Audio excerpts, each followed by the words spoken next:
Ma'am, heartily congratulations on getting Women's Achievers Award by the Inner Club of Bombay Airport. So how are you feeling, ma'am? Feeling very great. International women's day है और आप जो काम करते हो आपको सराहा जाता है, तो उसके लिए सबको खुशी तो होती है और मुझे सबसे ज़्यादा होती है क्योंकि इस वजह से मैं जो काम करती हूँ वो लोगों तक पहुँचता है, स्पेशली जो डेफ बच्चों के लिए।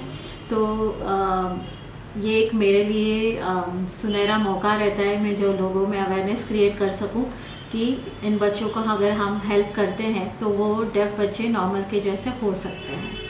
तो अवार्ड मिलना, उसके साथ साथ अवेयरनेस होना और लोगों तक ये मैसेज पहुंचना, उससे बड़ी खुशी और कोई नहीं हो सकती है। Ma'am, you have got so much awards. So by getting all these awards, like you have received first humanitarian award. You are the first winner of India. So how are you feeling that? सबसे पहले जो मैं humanitarian award 2012 में Boston में मिला था American academy of audiology की तरफ से, वो मोमेंट थी जैसे इंडिया को आप रिप्रेजेंट कर रहे हो।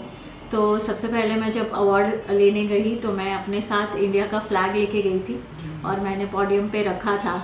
तो काफ़ी तालियां बजी थी बिकॉज़ एक इंडिया को रिप्रेजेंट करने की जो खुशी होती है ना, वो खुशी आप बयां नहीं कर सकते। आपने काफ़ी सारे स्पोर्ट्स पर्सन और सिंगर्स जिनको अवार्ड्स मिलते हैं तो कितने खुश होते हैं, उतनी ही और शायद उससे ज़्यादा ही खुशी मुझे महसूस हुई थी। और मैं चाहती थी कि जैसे इंडिया में जो डेफ बच्चों के लिए काम किया जाता है, तो वो काम लोगों तक, पूरे वर्ल्ड तक पहुँचे और उनको मैं एक लीडर की तरह सबको बयां करूं कि मैं क्या काम इंडिया में भी होता है। जैसे इंडिया को काफ़ी टाइम जो सारी टेक्नोलॉजी के उसमें सबसे पीछे है ऐसे गिना जाता है।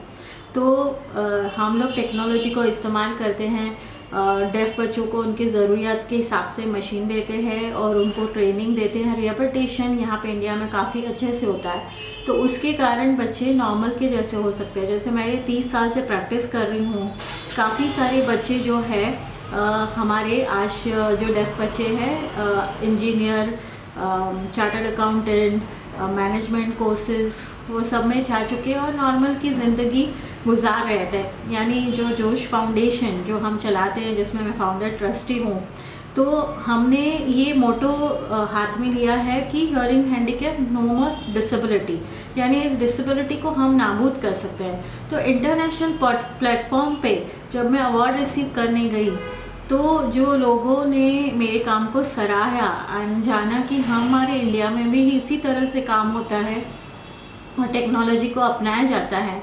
और जब मैंने उनको बयां किया तो काफ़ी सारा अच्छे से रिस्पांस मिला और आज इंडिया को जहाँ पे भी मैं आज हियरिंग हेल्थ एडवोकेट हूँ इंडिया के लिए।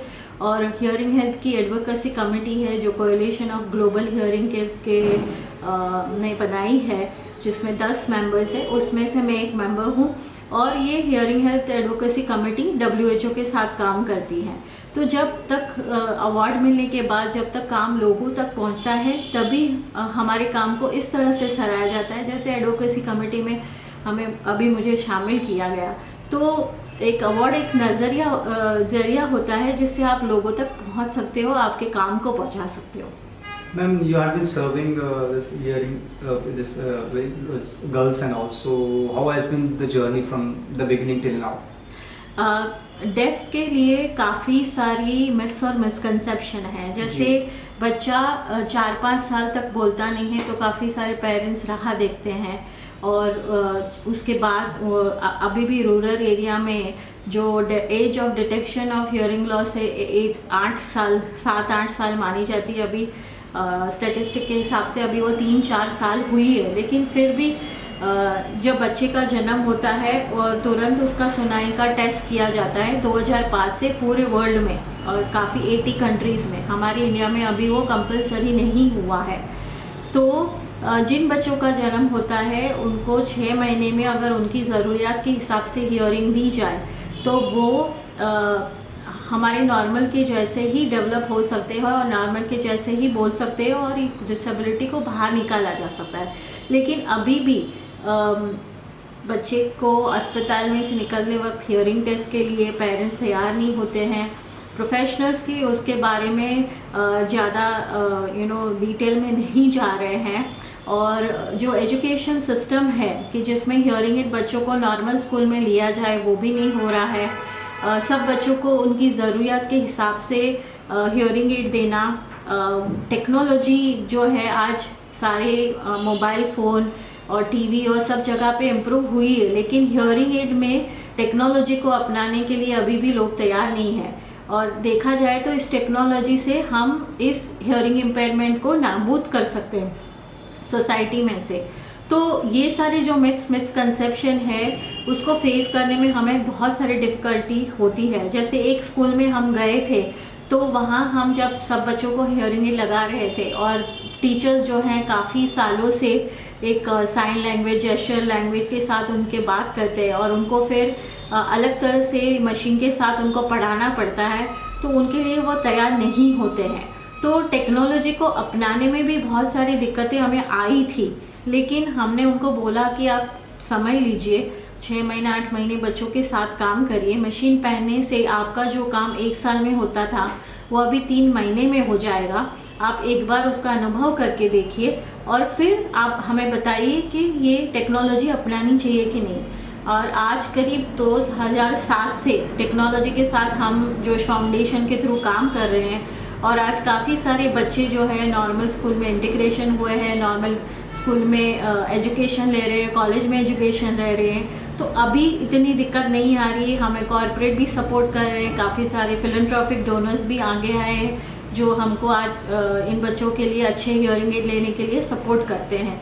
तो एक थोड़ा सा डिफ़िकल्ट टाइम था, पर अभी जितनी अवेयरनेस बढ़ती जा रही है उतना लोग आगे आके हमको इस कार्य में काफ़ी सारा सपोर्ट कर रहे हैं। तो जोश फाउंडेशन की तरफ से हमारे जो भी फिलैंथ्रोपिक डोनर्स है, कॉर्पोरेट्स हैं, हम उनको धन्यवाद करना चाहेंगे कि आज उनके कारण टेक्नोलॉजी हम बच्चों को दे पा रहे हैं और उनकी लाइफ आज नॉर्मल के जैसे बन रही है।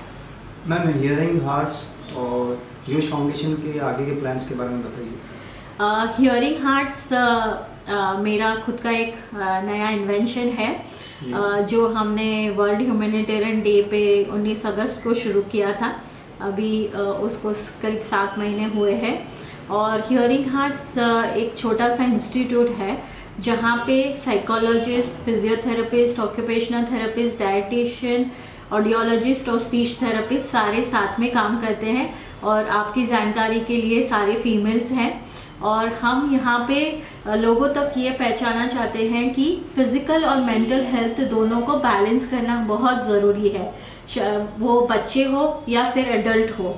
तो हम बच्चों के लिए काफ़ी सारे वर्कशॉप्स हियरिंग हार्ट्स में ऑर्गेनाइज करते हैं। जैसे 5 to 10 ईयर्स के लिए हमने सेंसस पे किया, जैसे आपको सेंसस कैसे अलर्ट की जा सकती है। फिर 10 to 15 ईयर्स के लिए हमने वर्कशॉप कंडक्ट किए जिसमें इमोशंस और फीलिंग्स पे वर्कआउट किया। और अभी हमने रिसेंटली कॉर्पोरेट कैम्प किया जिसमें हमने सारे एरिया पे लाइक इमोशंस, फीलिंग्स, उनका सिटिंग सिंड्रोम और ऑफिस में उनका जो काम करने का नज़रिया है, जो काम करने का तरीका है उसको कैसे बदल जाए, कैसे हेल्दी डाइट फॉलो करें जिससे वो कॉर्पोरेट लेवल में जो काम करने का जो तरीका है वो बदला जाए, लोग अपने बारे में अवेयरनेस हुए। तो ये हियरिंग हार्ट्स का एक नज़रिया है कि हम चाइल्ड हो या एडल्ट हो या सीनियर हो, उनको जहाँ पे भी दिक्कत है तो हमारे काउंसलिंग और दूसरी जो भी फैसिलिटी अवेलेबल है उसके साथ हम उनको हेल्प कर पाएँ।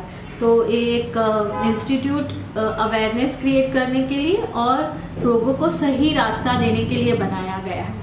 Ma'am, in your clinic there are 100% female staff. So what do you have to say? It's for women empowerment के लिए। वुमेन एम्पावरमेंट के लिए मैंने कभी सोचा नहीं था कि सारे फीमेल स्टाफ होंगे, लेकिन जब हमने ये क्लिनिक शुरू किया और मैंने काफ़ी सारे प्रोफेशनल्स से बात की तो ये जो सारी फीमेल्स है जिन्होंने मुझे ज्वाइन किया है वो काफ़ी एंथुजियास्टिक है, वो उनकी काफ़ी सारी फ्लेक्सिबिलिटी है और वो लोगों को जो यहाँ पे प्रोफेशनल्स हैं वो लोगों को सही तरह में मदद करना चाहते हैं। तो मेल फीमेल का ये यहाँ पे नज़रिया नहीं था, पर लकीली मुझे ऐसे काम करने वाली फीमेल्स मिली जिनमें काफ़ी सारी एंथुजियाज्म है लोगों को सपोर्ट करने के लिए, इसलिए ये पूरा फीमेल गैंग बन गया है। और हम चाहेंगे कि हमारी जो एक यूनिटी है वो काफ़ी सारे लोगों की लाइफ में बदलाव ला सके।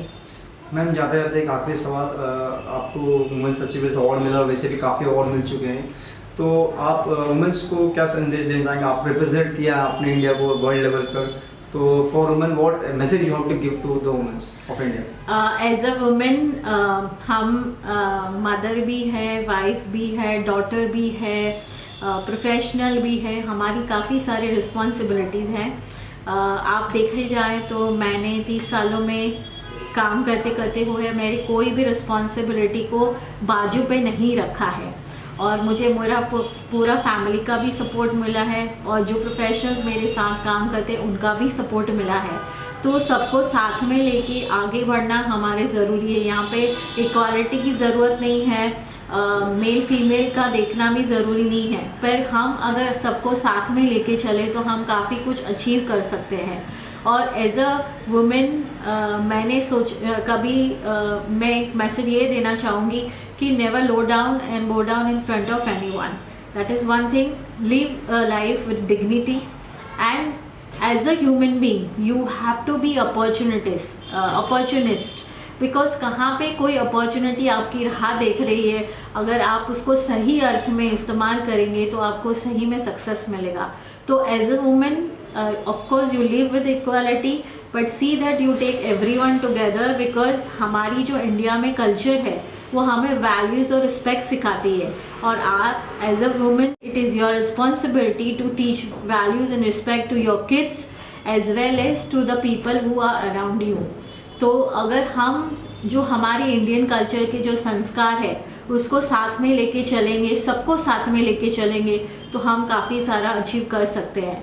तो ये वुमेन के लिए नहीं है, लेकिन सारे जो इंडियन सिटीजन्स हैं, हमारे पास बहुत सारी चीज़ें हैं, हमारे पास कल्चर है, हमारे पास वैल्यूज़ है, रिस्पेक्ट है, हमारा फैमिली बॉन्डिंग है, हम लोग साथ में सब काम कर सकते हैं, तो क्यों नहीं। और आई थिंक अगर मैं कल जब अवार्ड ले रही थी तो मेरी दोनों डॉटर्स मेरी साथ में थी, और मुझे लगा कि सबसे बड़ा अवार्ड मेरे लिए ये होगा कि जब मेरी डॉटर्स थोड़े टाइम के बाद खुद अवार्ड लेने जाएगी और मैं उनको अकम्पनी करूँगी, तो ये मेरे लिए सबसे बड़ा अचीवमेंट होगा। या जो प्रोफेशनल्स मेरे साथ काम कर रहे हैं उनको भी अवार्ड मिले, तो ये मेरी अचीवमेंट होगी। तो मैं चाहती हूँ कि award as a womens day पे मिलना एक बहुत अच्छी बात है, आपको खुशी मिलती है, लेकिन जो भी हम काम करते हो उसमें सब हम साथ मिल के आगे बढ़े तो हम हमारे भारत में या पूरे दुनिया भर में काफ़ी सारा बदलाव ला सकते हैं। मैम बेस्ट विशेस आपके फाउंडेशन के लिए, और thank you so much for talking to us. Thank you so much. Thank you.